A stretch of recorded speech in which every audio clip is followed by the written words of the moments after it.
1980s में 23 साल की कमला की जिंदगी में सब कुछ ठीक चल रहा था, पर एक दिन उसके पिता अचानक कहीं गायब हो गए। उसने अपने पिता को बहुत ढूंढा, लेकिन वो कहीं नहीं मिले। कमला की माँ की मौत पहले ही हो चुकी थी और वो अपने पिता के लापता होने के बाद बहुत ज्यादा अकेली पड़ गई थी। जब कई कोशिशों के बाद भी उसके पिता नहीं मिले, तो सबने उन्हें ढूंढना ही छोड़ दिया और हार मान ली। इतनी टेंशन के बीच कमला का ध्यान रखने वाला कोई नहीं था, इसलिए कमला के चाचा चाची ने उसकी शादी प्रभाकर परिवार के बड़े बेटे अजीत से कर दी, ताकि कमला का ध्यान रखने के लिए हमेशा कोई हो। अजीत ने कमला को उसके मुश्किल समय में संभाला और वो थोड़ा बेहतर महसूस करने लगी। कमला अपने नए घर में अपनी नई जिंदगी से एडजस्ट करना सीख रही थी और धीरे धीरे खुश होने भी लगी थी। सारा परिवार उसे बहुत प्यार देता था और उसका ख्याल भी रखता था, खासकर उसका देवर राजेश। पर धीरे धीरे चीजें बदलने लगी। एक दिन जब कमला सो रही थी, तो उसकी अचानक किसी के रोने की आवाज से नींद खुल गई।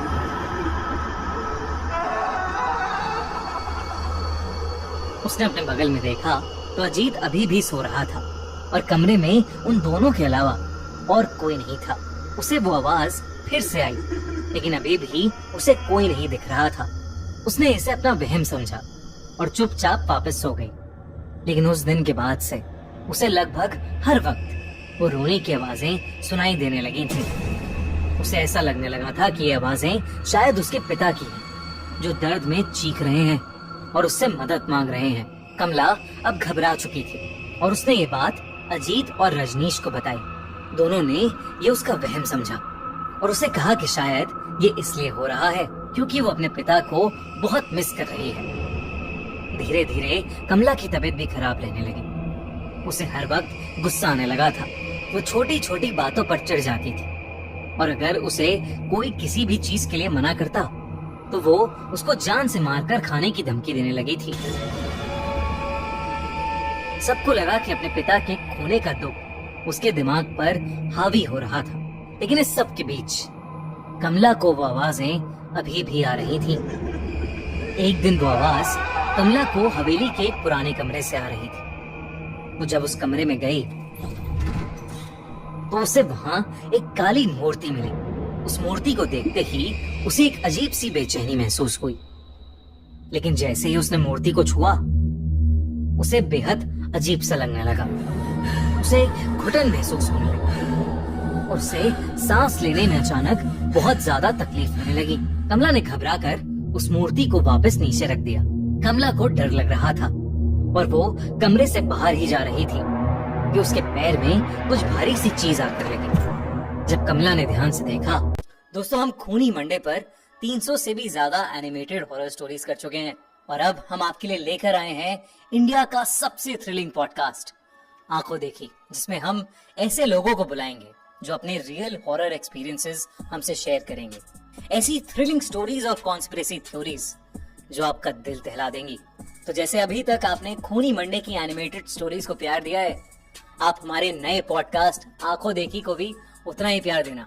हमारे पॉडकास्ट के पहले गेस्ट हैं एक कमाल के स्टोरी टेलर यूट्यूबर SR पे, जिन्होंने हमसे शेयर करी हैं पहाड़ों की बहुत सारी हॉरर स्टोरीज। तो इस वीडियो के बाद हमारे पॉडकास्ट आंखों देखी का पहला एपिसोड देखना मत भूलना, लिंक पिन कमेंट में। तो वहाँ एक इंसानी खोपड़ी, एक स्कल उसके पैरों में पड़ा था। तब कमला को देखा कि उस कमरे में कुछ और भी चीजें पड़ी हैं। उस कमरे में ढेर सारी इंसानी हड्डियां इधर उधर पड़ी थी और हर जगह खून ही खून था। वो जब उस कमरे को और ध्यान से देखने लगी, तो वहाँ उसे एक खत मिला। उसने खत उठाया और उसे पढ़ने लगी।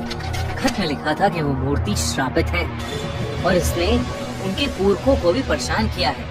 ये सब पढ़ते ही कमला को अपने पिता की चीख सुनाई दी और वो मूर्ति अपने आप जोरों से हिलने लगी। कमला को एक अजीब सा भारीपन महसूस होने लगा, जिसके बाद वो एकदम से बेहोश हो गई।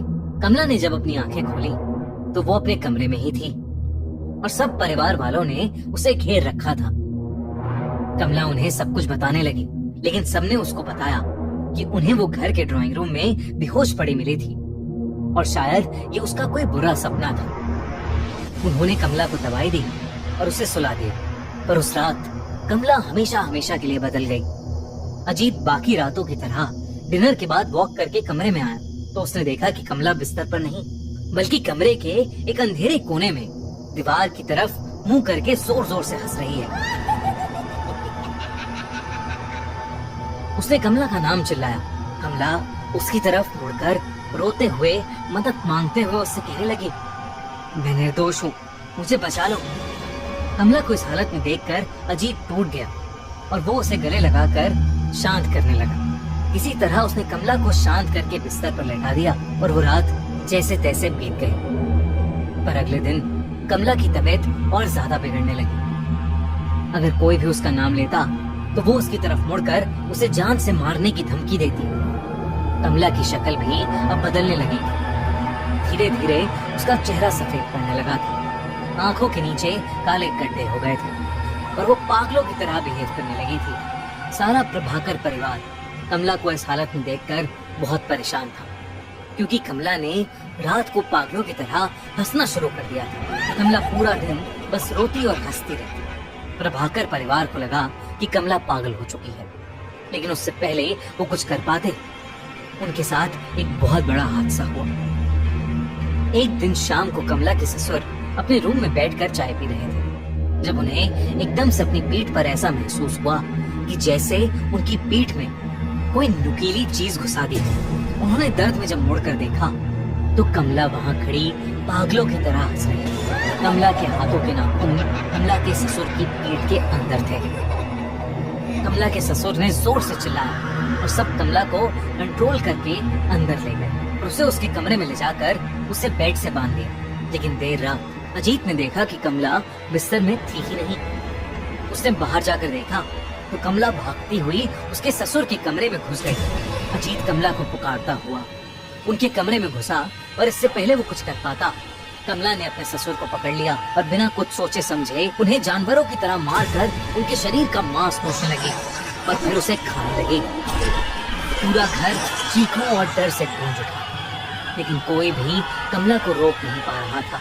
अजीत और उसकी माँ ने कमला को उनके पिता की लाश के साथ लॉक कर दिया। उन्हें कुछ समझ नहीं आ रहा था और अंदर कमला पागलों की तरह चिल्लाए जा रही थी।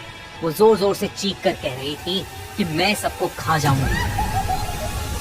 अजीत की माँ को समझ आ गया था कि कमला पर किसी का काला साया पड़ गया है, या वो खुद एक चुड़ैल बन चुकी है जिसे रोक पाना अब शायद असंभव हो गया है।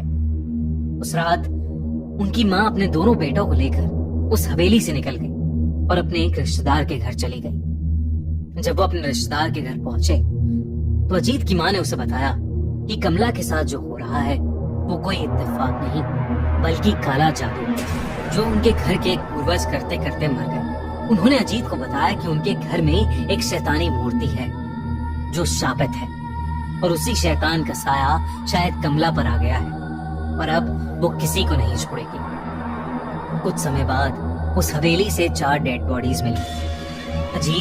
अजीत के दोनों पेरेंट्स और कमला, सबकी डेड बॉडीज को वहां से ले जाया गया। राजेश उस दिन के बाद कहीं गायब हो गया।